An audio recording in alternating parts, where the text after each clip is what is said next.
Hello friends, என்னோடய கார்டன்லேருந்து vegetables அனைத்தும் harvest பண்ணேன்.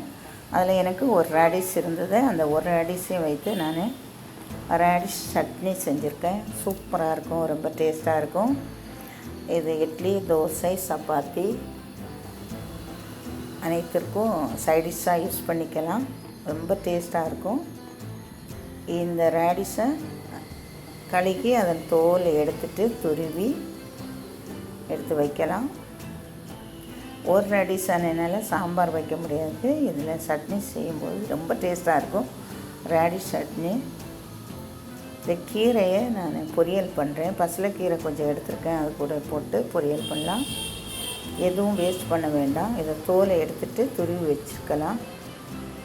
நான் சாம்பார் வெங்காயம், பூண்டு, தேங்காய், கடுகு, உளுத்தம் பருப்பு தாளிக்க, கறிவேப்பிலை, தக்காளி இல்லைன்னா புளி சேர்த்துக்கலாம்.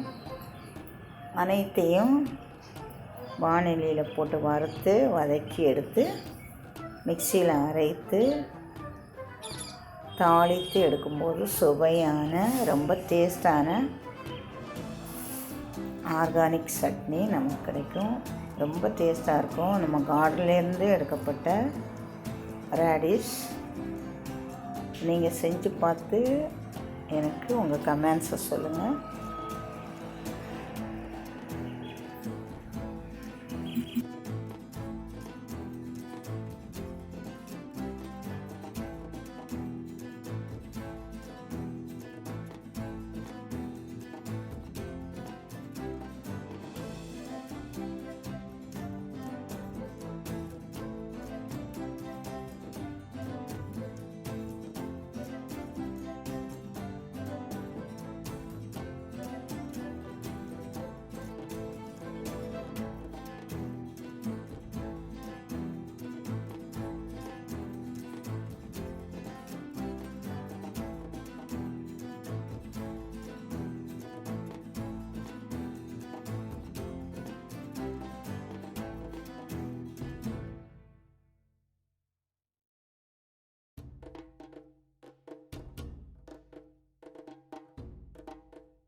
நன்றாக வதங்கி வந்தது.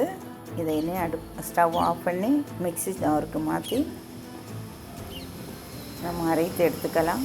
மிக்சியில் அரைத்து அந்த விழுதை ஒரு பவுலில் மாற்றிக்கிட்டு தேவைக்கு எண்ணெய், கறிவேப்பிலை, காய்ச்ச மிளகாய் போட்டு தாளித்து எடுக்கும்போது சூப்பராக இருக்கும். ரொம்ப டேஸ்ட்டாக இருக்கும்.